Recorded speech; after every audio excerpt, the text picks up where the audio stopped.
Stop!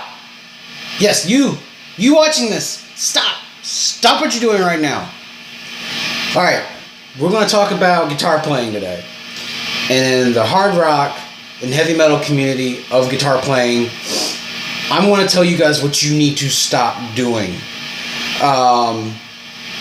Because too often that I see now that guitar solos in heavy metal and hard rock context are too harshly judged, or too often judged, by their ability to shred.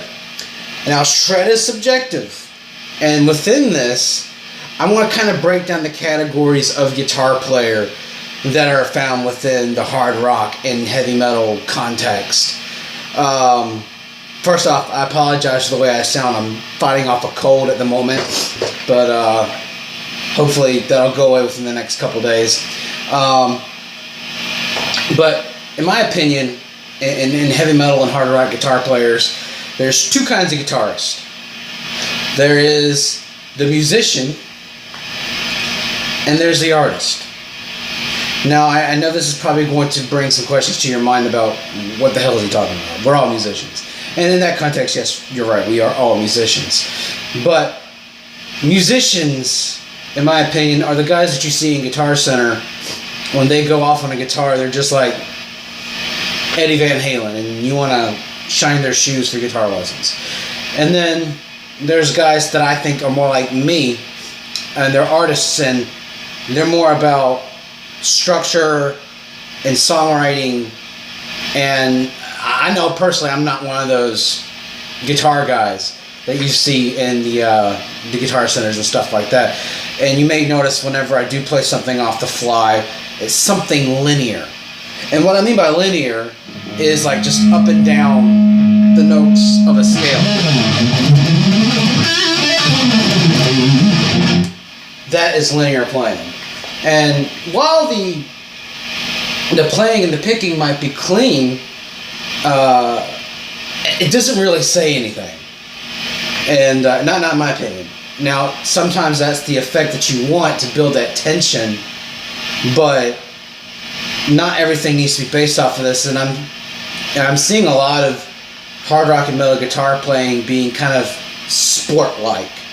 If you can't do this, you can't do that. If you can't do this in the third, then you can't play. And that's just honestly just not true.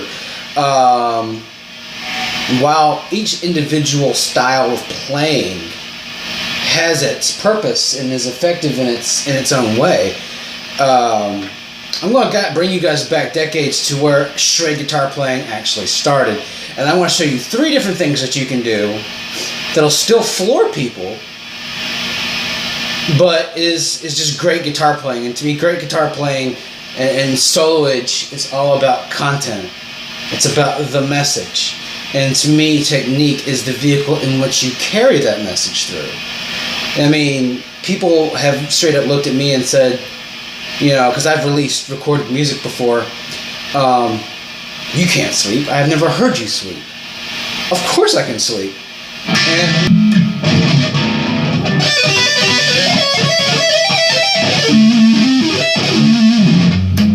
But it doesn't, like I said, I'm not going to do it if it doesn't need it.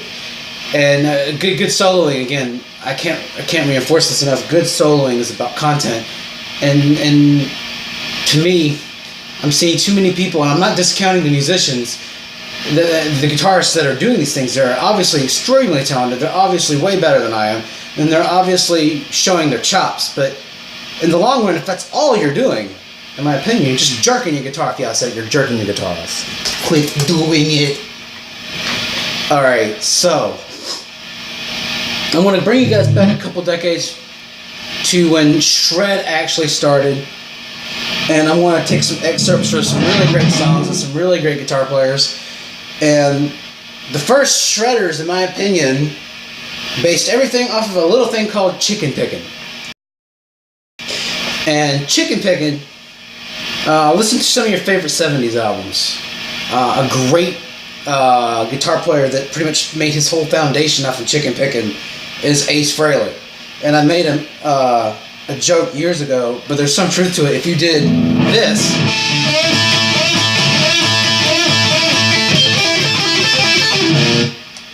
up and down the neck, you have every S. Frehley solo ever created. But there is some truth to that. But he did take that very basic unison bend with a double stop. It made it iconic. I mean, this does sound cool.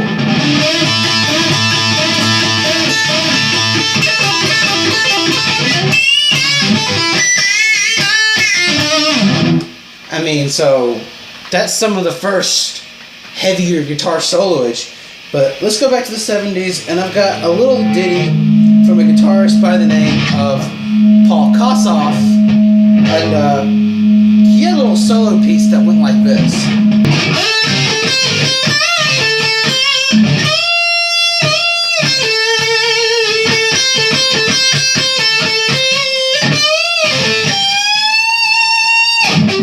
And that says something to me.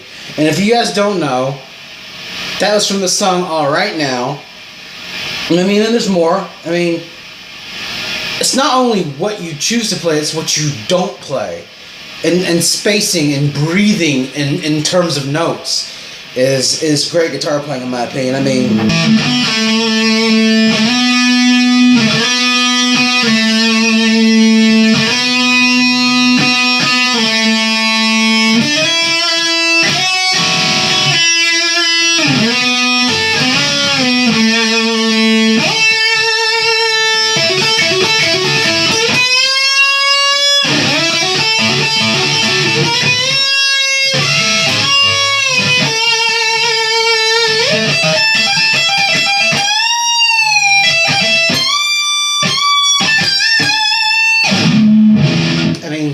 that to me says something more than just a bunch of notes, you know.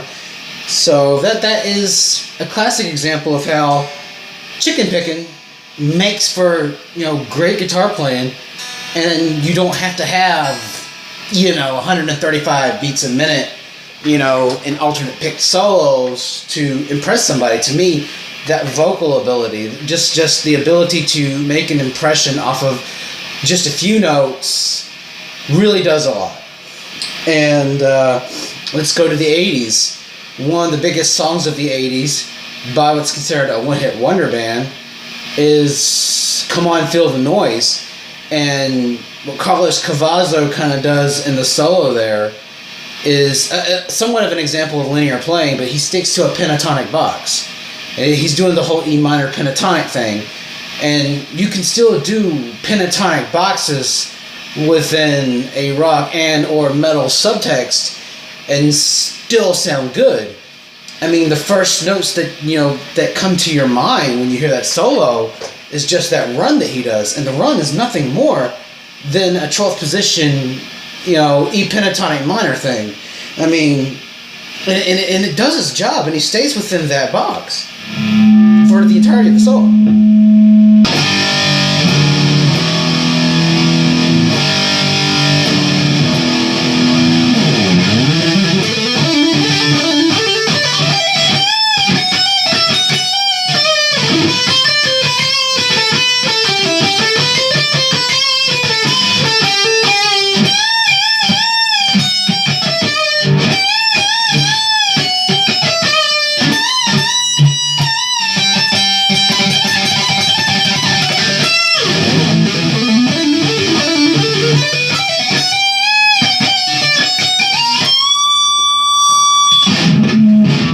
Now, I screwed up a little bit on the tailpiece there, but you get what I'm talking about. And the parts that everybody kind of gets to is just this run. And that's nothing more than an E pentatonic minor run. And then the rest is just within that natural E minor scale.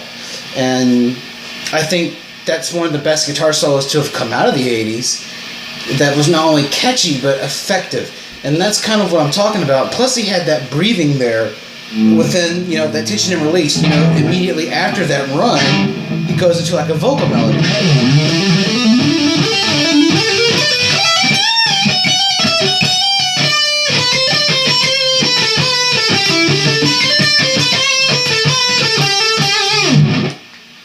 So that kind of gives you more of a reinforcement into the the composition of the song. And I think if more soloists kind of had that tension and release and melodic control, I think music would be better. And speaking of releases and melodic control and musicality, the last solo is basically just a vocal theme. You don't have to bend your guitar halfway around your ass in order to make a great guitar solo. You can do it just by doing these vocal melodies. And the band that I'm choosing to do this for is Judas Priest, song being Living After Midnight. And if you already know that solo in that song, you already know what Glenn Tipton is doing is a vocal melody, but it's also one of the most iconic solos of the 80s.